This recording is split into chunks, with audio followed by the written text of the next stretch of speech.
Assalamualaikum warahmatullahi wabarakatuh. Alhamdulillah anak-anak semua. Hari ini kita masuk pada pembelajaran tema 2, selalu berhemat energi. Subtema 1, sumber energi.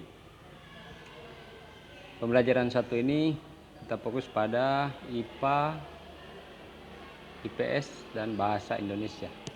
Ya. Anak-anak, adapun tujuan pembelajaran kita yaitu sebagai berikut,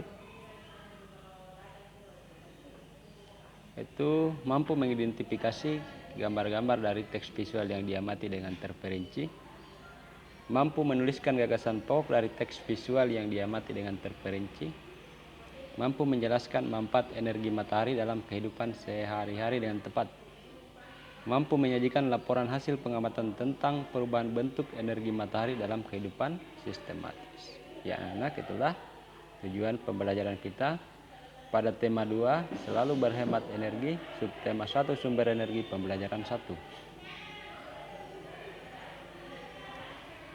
Energi sangat penting bagi kehidupan kita. Semua makhluk hidup membutuhkan energi. Nah, tahukah kamu sumber-sumber energi yang ada? Nah, ayo kita pelajari. Nah, matahari memiliki peran yang besar dalam kehidupan karena merupakan sumber energi terbesar di bumi.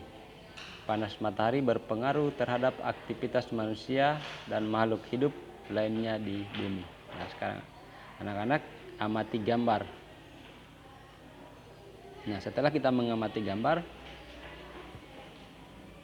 kita jawab pertanyaan ini. Apa yang diceritakan gambar tersebut? Nah,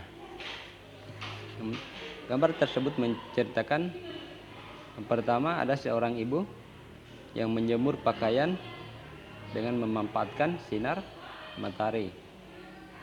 Kemudian ada seorang pria yang sedang berolahraga di tempat terbuka. Yang ketiga, yaitu manusia menghirup oksigen dan tumbuhan mengeluarkan karbon dioksida. Nah, berdasarkan gambar, dapatkah kamu menyebutkan apa saja manfaat matahari bagi keluarga tersebut? Sebutkan mengapa demikian, kemukakan alasanmu. Nah, manfaat matahari bagi keluarga pada gambar tersebut yaitu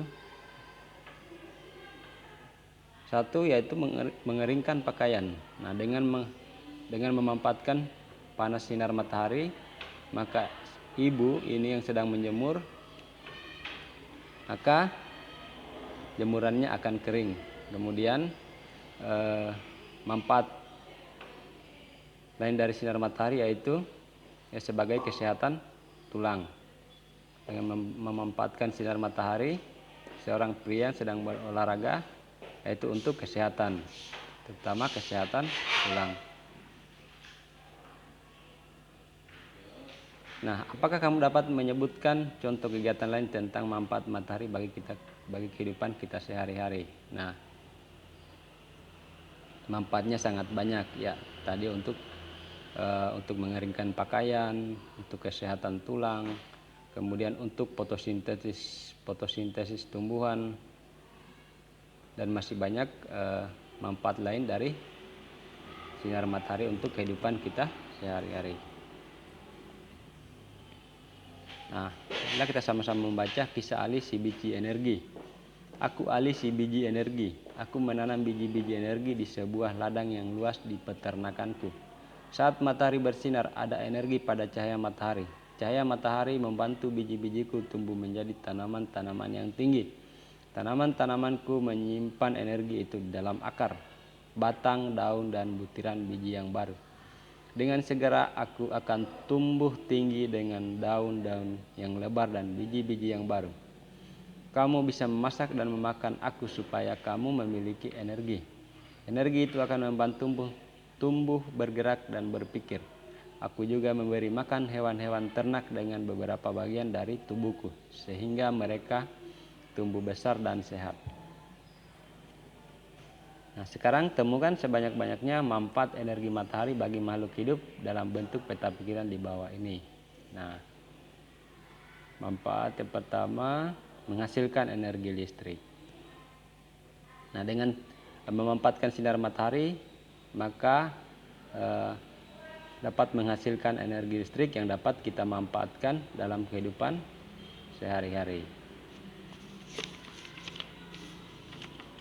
Kemudian yang kedua, sumber penerangan. Nah, dengan adanya sinar matahari, maka yang menerangi bumi ini, maka segala aktivitas kita dapat kita laksanakan dalam kehidupan sehari-hari. Membantu proses pengeringan. Nah, tadi seperti pada gambar ibu yang sedang menjemur pakaian, maka dengan memanfaatkan sinar matahari, maka itu akan menjadi proses pengeringan pada pakaian. Nah, bukan pakaian saja yang membutuhkan proses pengeringan, seperti petani sangat membutuhkan peran sinar matahari ini, yaitu seperti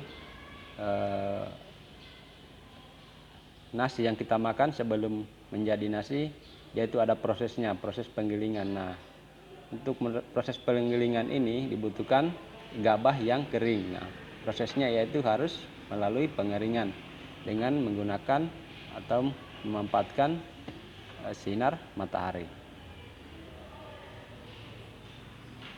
Berperan dalam daur air. Nah, matahari juga berperan dalam proses daur air. Nah, terjadinya hujan itu karena adanya proses daur air. Nah, itu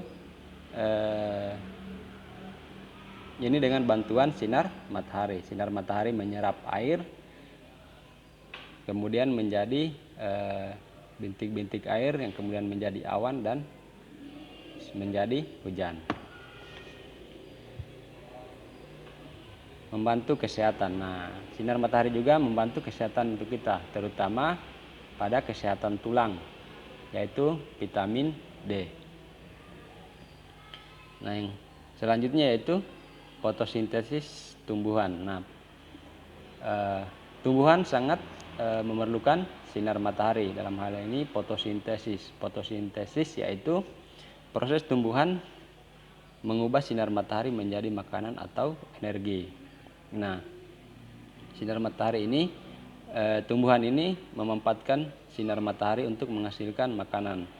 Nah, dari ini tumbuhan akan mengeluarkan atau melepaskan oksigen dan menyerap karbon dioksida.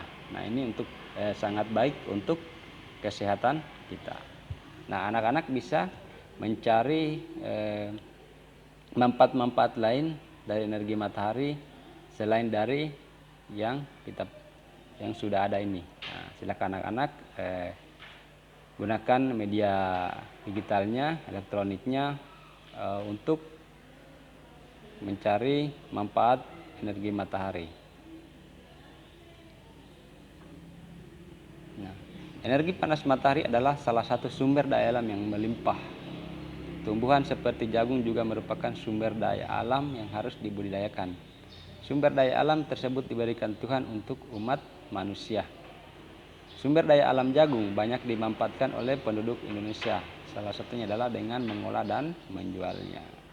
Nah, seperti gambar yang kita amati, yaitu proses mengolah sumber daya alam jagung. Nah, sebelum kita makan, nah prosesnya jagungnya kita bakar dulu, atau bisa juga direbus, ya. Nah, apa yang terjadi apabila permintaan terhadap jagung tinggi? Nah, apabila permintaan terhadap jagung tinggi, maka petani yang akan merasakannya, maka kebutuhan jagung sangat dibutuhkan.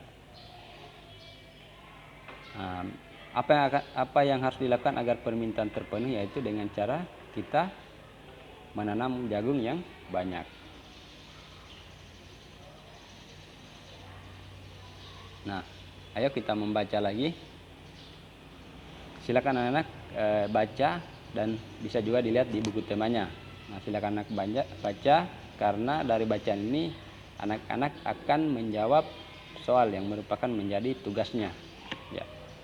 Indonesia memiliki sumber daya alam yang berlimpah, disebut sumber daya alam karena berasal dari alam. Penduduk Indonesia dapat menikmati sumber daya alam tersebut untuk memenuhi kebutuhannya.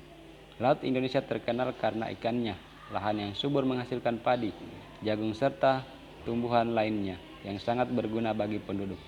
Gas bumi, minyak serta logam banyak memberikan manfaat bagi masyarakat. Sumber daya alam terbagi dua, sumber daya alam yang dapat diperbaharui dan sumber daya alam yang tidak dapat diperbaharui. Sebagai anak Indonesia, kamu harus tahu apa yang termasuk ke dalam keduanya dan apa dampaknya apabila kita kekurangan keduanya. Penggunaan sumber daya alam kelebihan akan mempengaruhi kehidupan manusia. Kita harus menghemat penggunaannya. Sumber daya alam yang dapat diperbarui misalnya tumbuhan, hewan, sinar matahari, angin, dan air.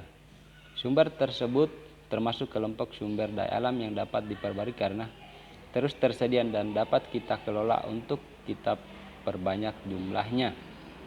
Jumlah sumber daya alam ini sangat berlimpah. Agar sumber daya alam ini tetap tersedia, kita harus menggunakannya dengan bijak dan melestarikannya. Sumber daya alam ini sangat penting untuk dijaga keberadaannya. Minyak bumi, emas, besi, dan berbagai tambang termasuk ke dalam kelompok sumber daya alam yang tidak dapat diperbaharui. Mengapa demikian? Karena jumlahnya sangat terbatas. Untuk menghasilkan minyak bumi diperlukan waktu yang sangat lama. Oleh sebab itu, kita harus menghemat menggunakan sumber daya alam ini. Nah, dari bacaan tersebut, anak-anak akan menjawab soal. Jadi dari 4 soal ini menjadi tugas pembelajaran 1. Nah, silakan anak-anak tulis namanya. Kemudian setelah dijawab dikirim ke WA Pak Guru. Ya. Pertanyaan yang soalnya yaitu setelah memahami sumber daya alam, jawablah pertanyaan berikut. Nah, berdasarkan teks, berikanlah masing-masing 3 contoh sumber daya alam yang dapat diperbarui dan yang tidak dapat diperbarui. 2. Berilah 3 contoh lain di luar teks sumber daya alam yang dapat dan tidak dapat diperbarui. Maksudnya di sini soal nomor 2 ini anak-anak cari contoh lain selain yang ada pada buku. Ya. Kemudian nomor 3. Berikanlah contoh kegiatan ekonomi yang memanfaatkan kedua jenis sumber daya alam tersebut. 4. Tulislah pendapatmu tentang kegiatan ekonomi tersebut. Apa saja dampaknya bagi kelestarian sumber daya alam tersebut? Apa yang harus dilakukan agar sumber daya alam tetap lestari? Ya, anak-anak, itulah tugasnya. Pak Guru ingatkan untuk selalu mengirimkan tugas-tugasnya ke Pak Guru. Ya, Pak Guru selalu ingatkan kepada kita untuk selalu bersama mencegah penularan COVID-19. Itu sering mencuci tangan pakai sabun dan air, pakai masker, makan gizi seimbang, hati-hati kontak dengan hewan, rajin olahraga dan istirahat yang cukup. Jangan makan daging yang tidak dimasak. Bila batuk, pilek, dan sesak napas, segera ke puskesmas. Menjaga jarak 1 meter dengan orang lain. Hindari kerumunan. Ya, itulah anak-anak pembelajaran kita pada pagi hari ini. Semoga bermanfaat dan bila masih ada yang belum dipahami atau kurang dipahami, silakan ditanyakan baik melalui WA maupun telepon langsung. Ya, silakan. Aku ingatkan untuk selalu semangat belajar dan selalu menjaga kesehatan. Pak Guru akhiri. Assalamualaikum warahmatullahi wabarakatuh.